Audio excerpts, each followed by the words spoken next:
વિદ્યાર્થી મિત્રો, અર્બુદ એજ્યુકેશન ચેનલમાં તમારું હાર્દિક સ્વાગત છે। આગળના વિડીયોમાં આપણે સ્વાધ્યાય 7.1 ની અંદર દાખલા નંબર 1 જોયું। આજે આપણે જોવાના છીએ સ્વાધ્યાય 7.1 ની અંદર દાખલા નંબર 2 અને દાખલા નંબર 3। ક્લિયર? તો દાખલા નંબર 2 ની સૂચના વાંચીશું ધ્યાનથી। આપેલ અપૂર્ણાંક તમે જોતા હશો કે દરેક આકૃતિ નીચે એનું અપૂર્ણાંક આપ્યું છે। શું આપ્યું છે? અપૂર્ણાંક। અપૂર્ણાંક એટલે શું? ફરીથી સમજાવી દઉં છું કે જે સંખ્યામાં અંશ અને છેદ આવે તેને શું કહેવાશે? અપૂર્ણાંક। શું કહેવાશે? અપૂર્ણાંક। અને બીજું પણ મેં કહ્યું હતું આગળના વિડીયોની અંદર કે કુલ ભાગ હશે હંમેશા કયો આવશે? નીચે। કયો આવશે? નીચે। તો જો આપેલ અપૂર્ણાંક મુજબ રંગ ભરો।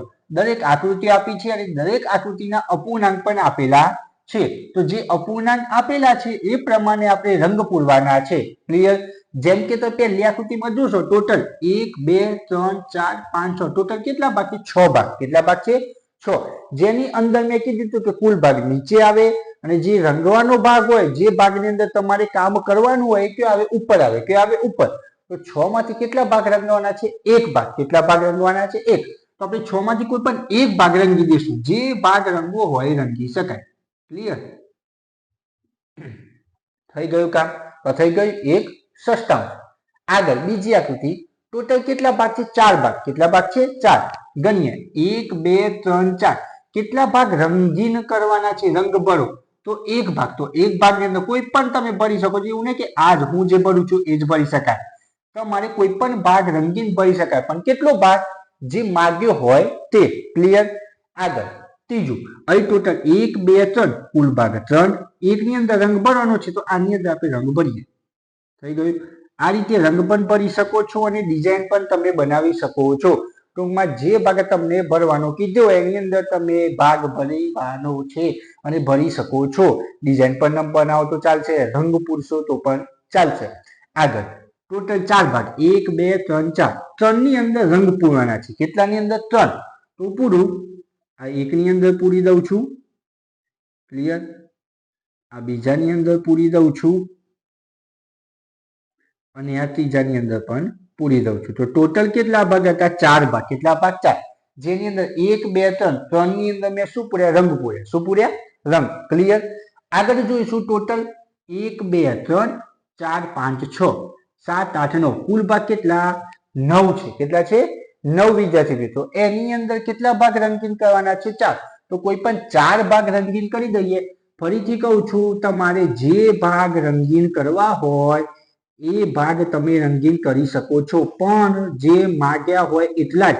4 માગ્યા તો 4 જ કરવાના, 5 કરવાના નહીં, નહીતર તમારો દાખલો ખોટો પડી શકે। ક્લિયર?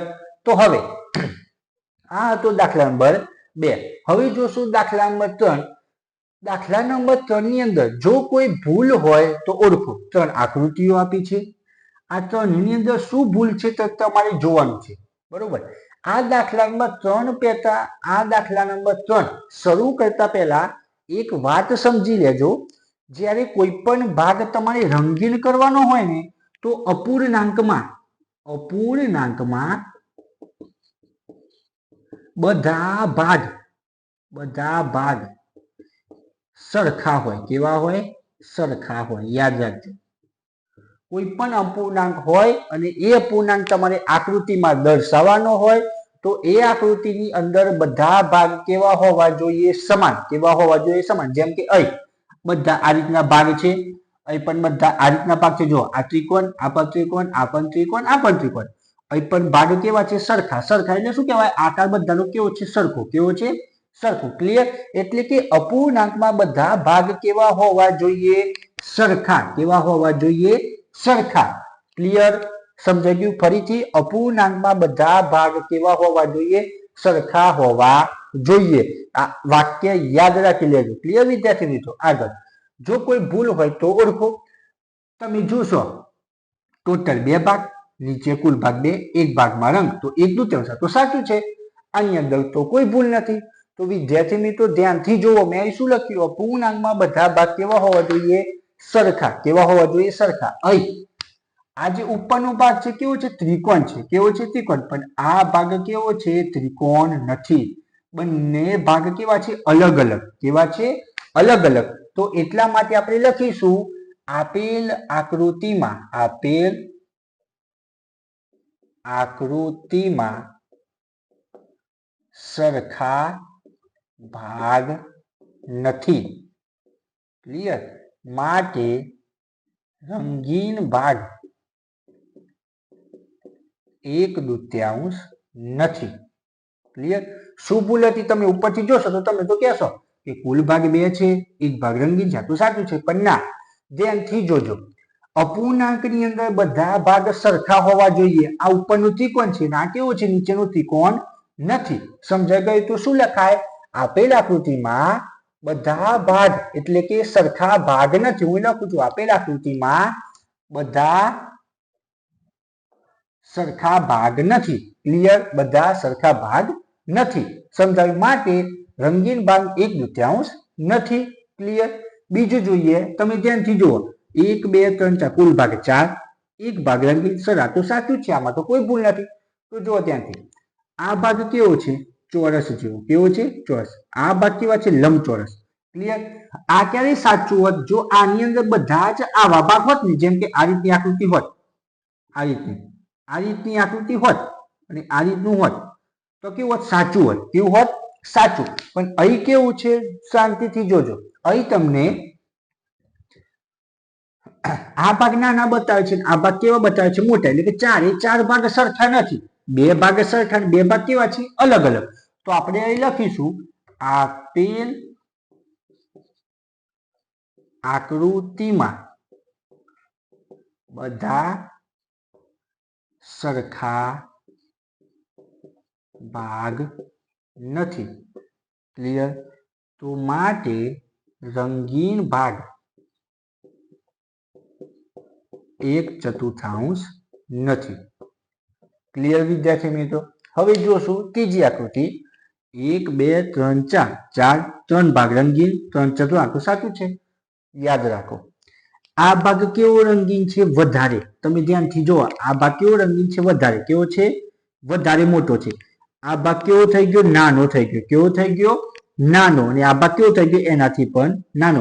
એટલે કે રંગીન ભાગ તો 3 છે, પણ 3 ભાગ સરખા રંગીન નથી. સરખા એટલે કેવા? આ ભાગ મોટો છે, આ ભાગ નાનો છે, અને આ ભાગ પાછો નાનો છે. અપૂર્ણાંક શક્ય ક્યારે હોય? જ્યારે બધા ભાગ કેવા હોય? સરખા. કેવા હોય? સરખા. જેમ કે આ રીતે બધા ભાગ કેવા છે? સરખા. કેવા છે? સરખા. પણ અહીં સરખા નથી. આ ભાગ મોટો, આ ભાગ નાનો, અને આ ભાગ પાછો નાનો, અને આ ભાગ તો બિલકુલ આટલો છે. કેટલો છે? આટલો. તો આની અંદર સરખા ભાગ નથી. તો આપણે લખીશું અહીં આપેલ આકૃતિમાં બધા સરખા ભાગ નથી. માટે રંગીન ભાગ